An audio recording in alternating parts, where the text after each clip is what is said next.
Hi, good morning. It's 5 o'clock. Exactly. But you know what? I made it home before 5, so one thing to be grateful for in this life. So I think like a couple weeks ago, I was struck with the urge to make a video talking about Cinderella and like the literary structure of the story, because Cinderella is one of my favorite fairy tales, and I think people misinterpret it a lot, or like it seems to me like a lot of people like don't like the story, and yet it is retold so often. So it's like it's being criticized so deeply, but people feel the compulsion to like retell the story over and over. So there has to be something in it that you like feel is worth talking about, even if it's like worth talking about as in critiquing. But I'm a fan, so the like valid probably, but like common critiques that other people have with it, I'm probably gonna be like glossing over them, because Cinderella fan page. And I think especially if you're around my age, growing up in the early 2000s, there were a lot of Cinderella retellings. There were so many like Cinderella stories. And obviously there were others before, but I don't know, just because I wasn't alive or like conscious before you know, my own like childhood or existence, if there were like as many, or if there was like a boom, like it was a trend to like do Cinderella. I know fairy tales was definitely a trend in like books and media when I was growing up, but we'll start with me and my like personal relationship.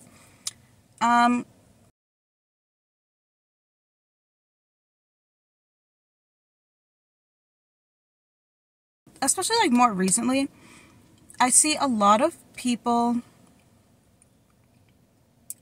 trying to like make Cinderella like stronger, or a more like feminist like type of character. And I say feminist in air quotes, not to be against feminism, but because the way feminism is defined by like poor retellings of the Cinderella story is not what feminism is to me.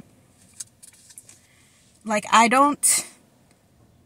understand there is a like feminine ideal that Cinderella represents to a lot of people, and that can be worth criticizing, but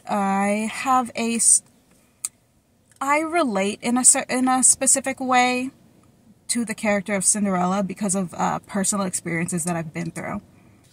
I don't see the heart of the story being if you serve others and obey and never stick up for yourself, then you'll be rewarded with a man. Like, I understand why people view it through that lens, but that's not the way that I see it. Because when I watched the Rodgers and Hammerstein Cinderella movie with Brandy and Whitney Houston when I was a kid, that was like the first time I'd seen a black girl as a lead in a movie, really. So, but aside from that, it didn't make like the strongest impression on me. Like, I really connected to that like representation, but it wasn't until I was in like my junior year of college, when I was in school, you know, doing fashion.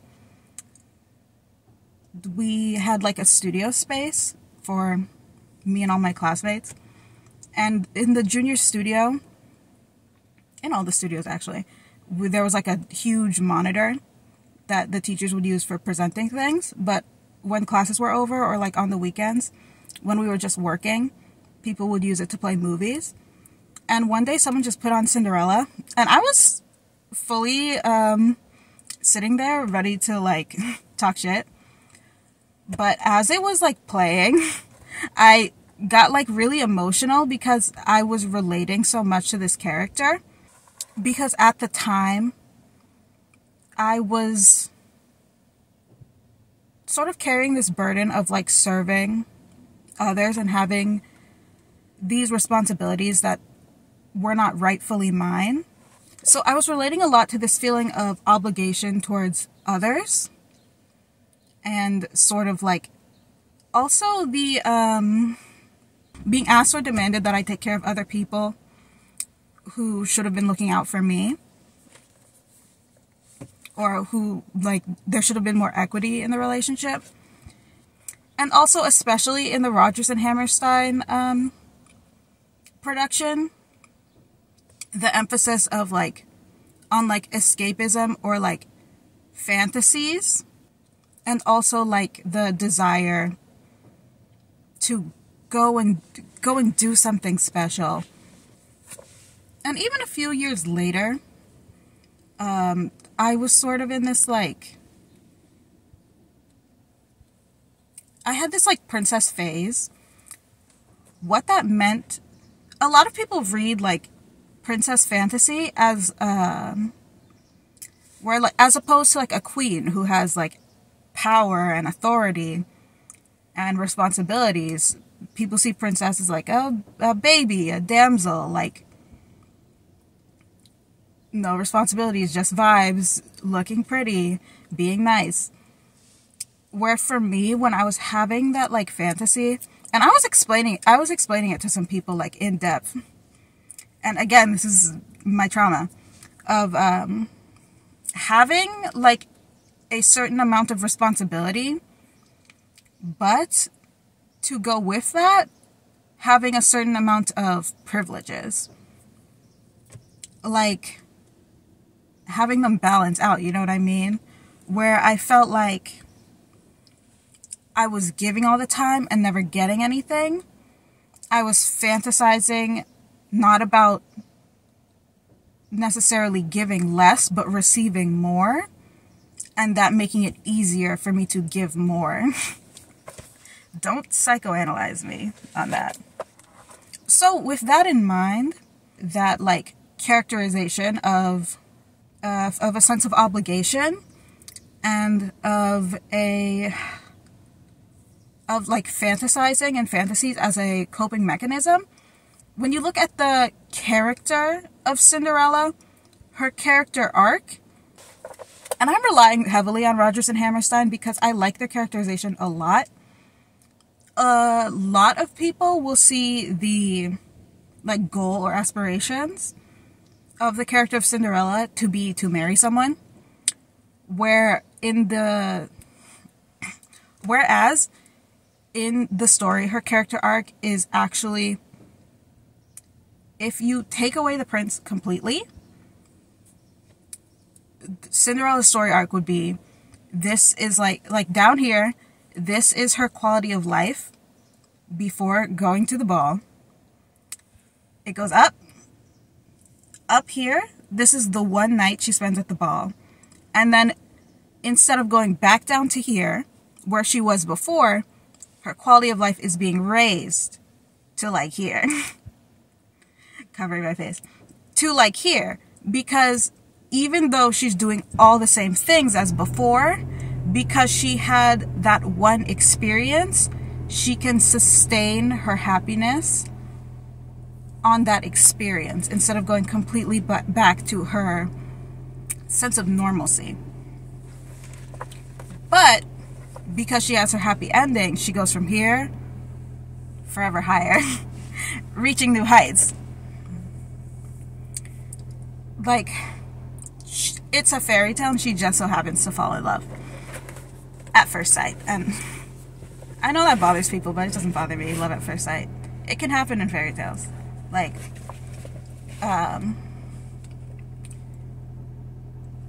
we can criticize love being the happy ending, and we can criticize that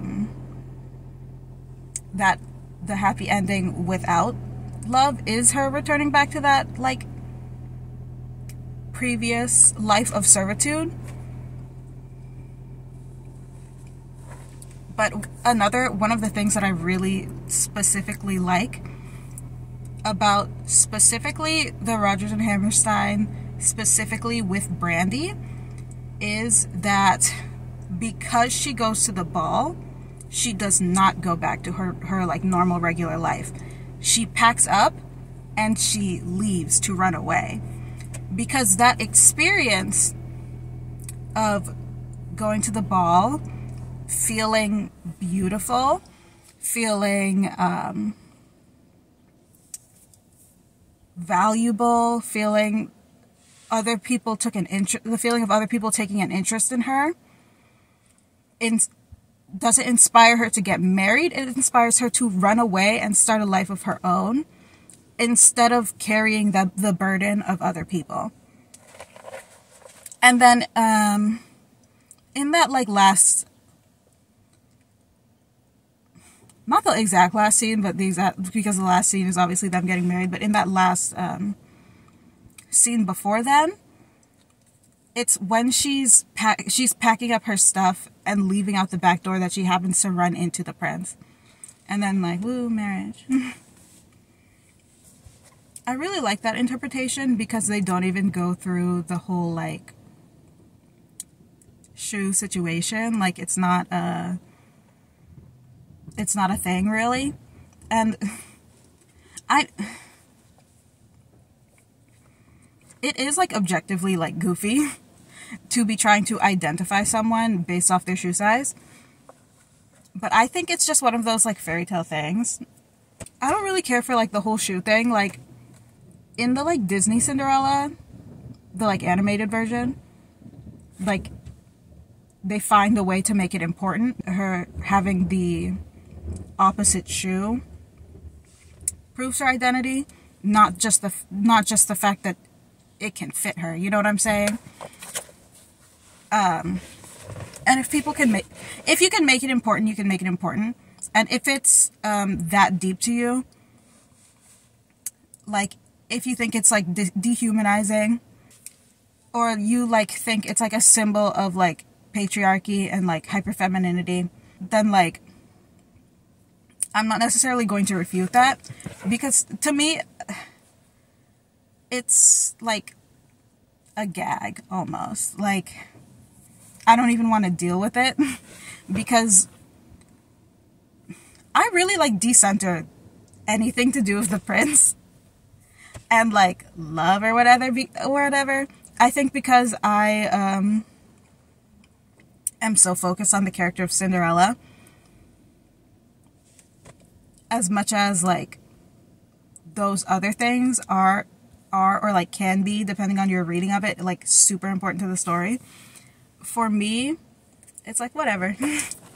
I'm just like whatever. Like if I were writing a Cinderella retelling, which honestly I should, because I keep talking about everyone else's version and not doing mine, but if I did end up doing that, I would have to figure out a way to deal with that whole like situation, because it's like iconic of the story. But I just don't feel super strongly about it. The same way I also don't feel super strongly about, especially in fairy tales, this trope of love at first sight. And I know a lot of people do feel strongly about it and like want to avoid it at all costs. And my feeling on it is that like it's just a shorthand, because the important part of the story isn't necessarily like developing the relationship. Like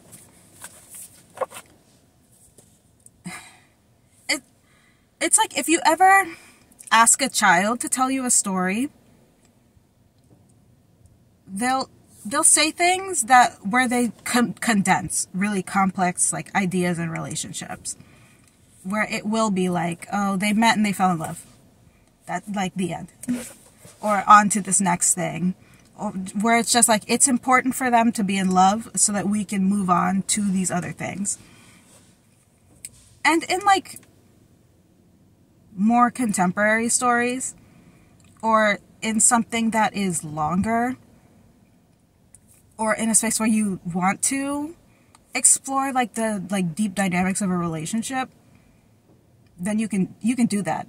And it's good to have like diverse representations of relationships and examples of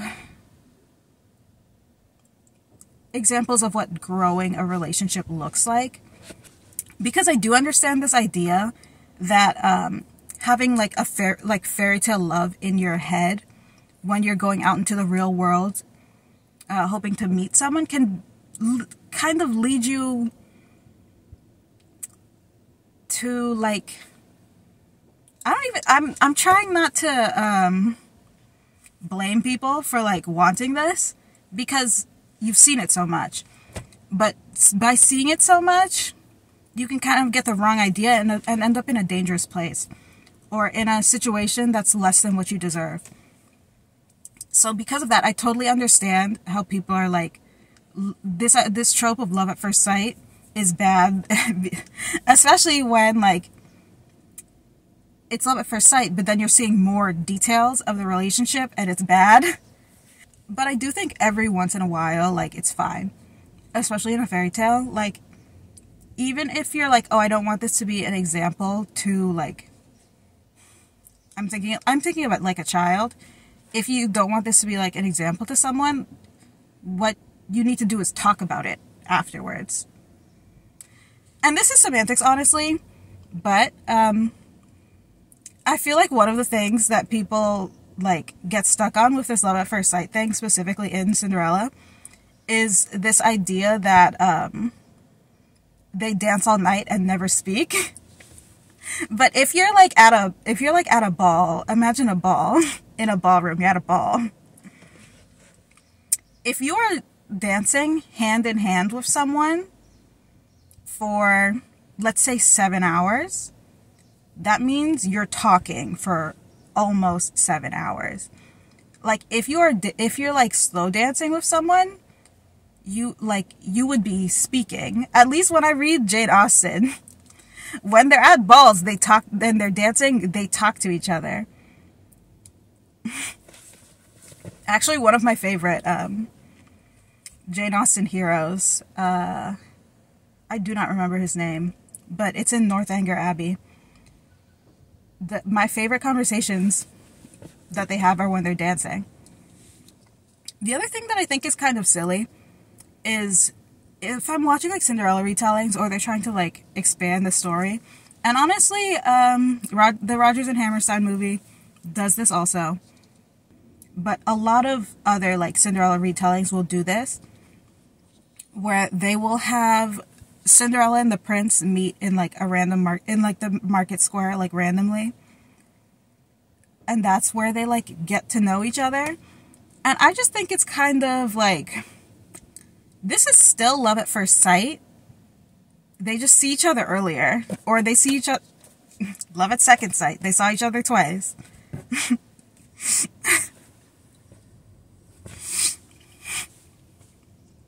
I started laughing because I was thinking of the Ice Spice sound. Now what? Two-hit wonder?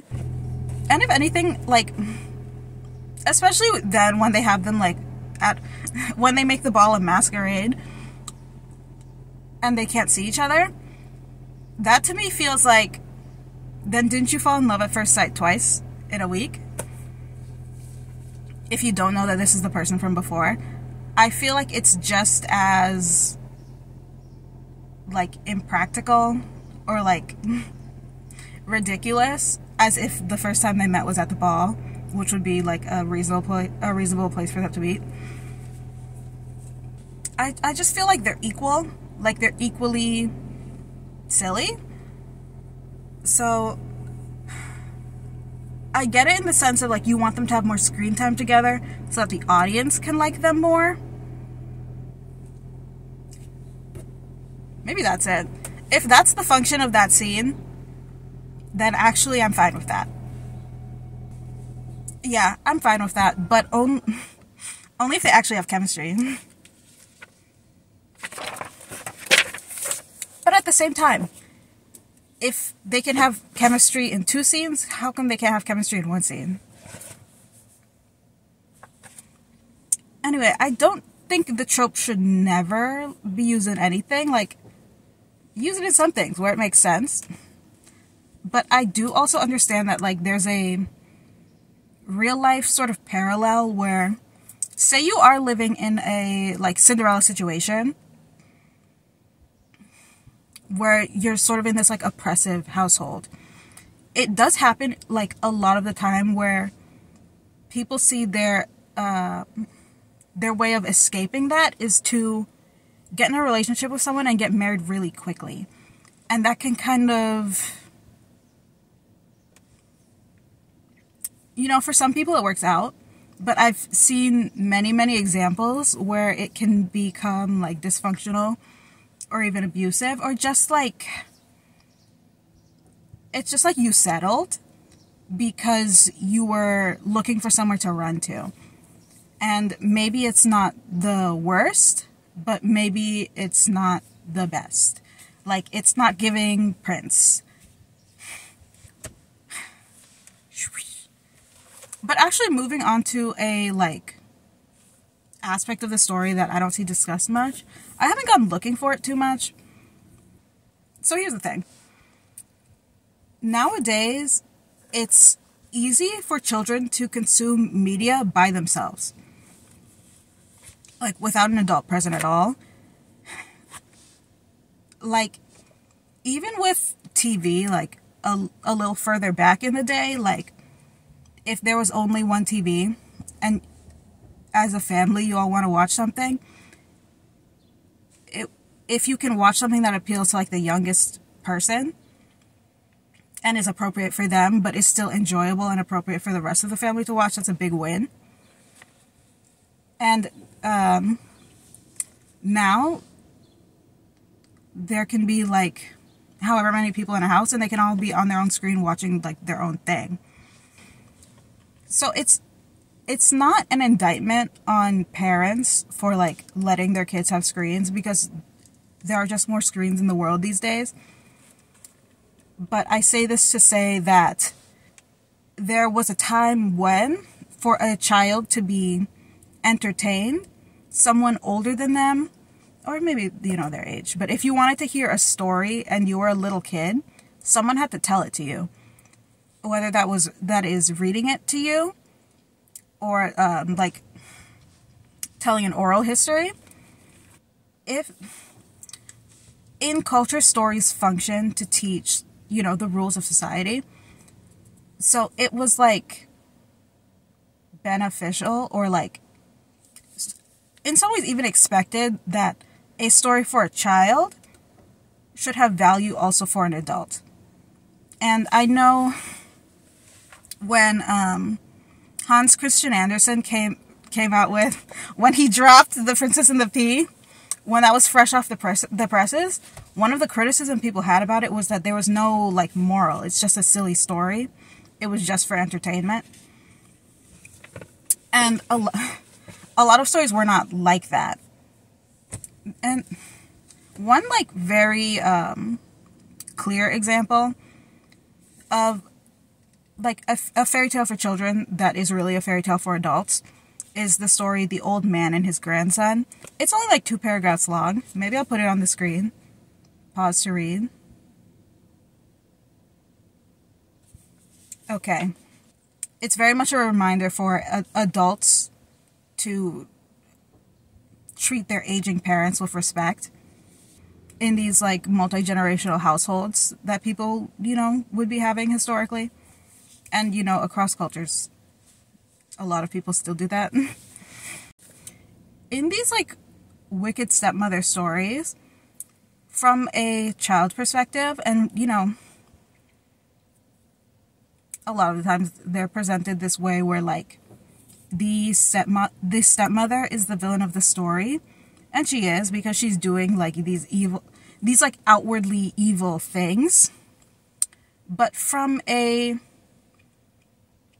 adult perspective, they can also be a reminder to the father figure, or highlight the villainy of this man who is responsible for taking care of his children after usually the death of a first wife.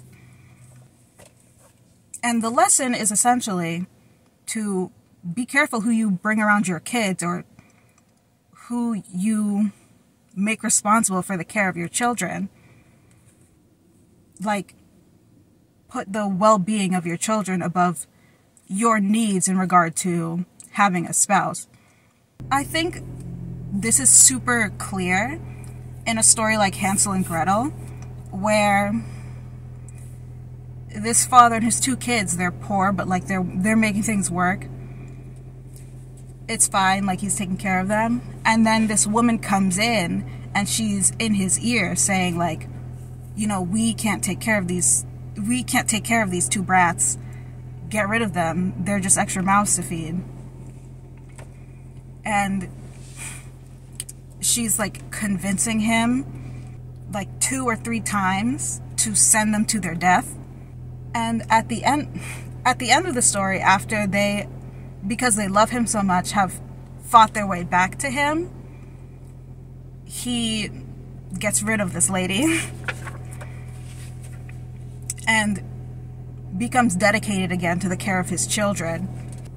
And maybe the kids don't know, but if the kids do know, they forgive him. And in Hansel and Gretel, it's also very clear that, you know, this is something that has a financial motive. So this is something that can be applied culturally, that there's this financial stressor and you're looking at your kids and how they can't work and they depend on you for everything that keeps them alive. It serves as a reminder that your primary objective is to look after their well-being. And it's just saying, you know, don't betray your kids because of financial stress or because of this like new love interest or what they can provide to you if they can't provide that to your children as well. In Cinderella, where it gets like murky, is that the dad is dead. So, in a lot of the interpretations and retellings, I think people very easily slide into this idea that this stepmother is like super charming and really manipulative and was sort of like hiding her bad behavior from this man about how she was treating his daughter, or like fooling him into thinking like she was a good person. But that's not in the text. And I mean, what I'm about to say is not in the text either, but this is my interpretation of it. It's never stated in any way that, you know, she was hiding how she preferred her own children over Cinderella. So it can be like argued that her treatment of Cinderella was being justified because this father was thinking to himself, well, I'm Cinderella's parent. I can look after her. I can like smooth things over and rein things in so that even if she's not getting everything she needs from stepmother, I can give it to her. And it'll be fine. Like, things will balance out. It'll be okay. It's all going to work out. Until he dies, and then the woman who doesn't prefer her, who doesn't treat her equally and equitably, becomes her sole caretaker. There's no one to like stop this like abusive situation. I'm a little wiggity. I believe in ghosts, but for the most part, if you die and you leave your kid with someone, you can't protect them from beyond the grave. And whatever motives that he had for remarrying need to be second to his child's well-being. And we don't explicitly get that backstory. And we don't explicitly get the other when it comes to just like the classic fairy tale version. But I feel that is the like lessons that the old, like an older generation, like a parent, can gain from this story in regards to who is the villain of this story. Because like obviously it's the stepmother, but there would be no stepmother without the father. I didn't write a conclusion again. I need to get better at that, but when I'm writing my notes, I'm just going, and then I like run out of steam and I just stop. But that's all right. So that's it for me. That's my interpretation of Cinderella and why it's my favorite fairy tale. So if you like me, tell a friend. If you don't like me, tell an enemy. Comment in the comments if you have any thoughts and feelings about this fairy tale, maybe others, how you interpret them, and how you see them. And that's all. Bye.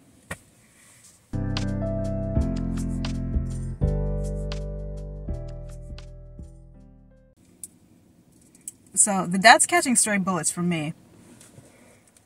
Actually, targeted attack on the father.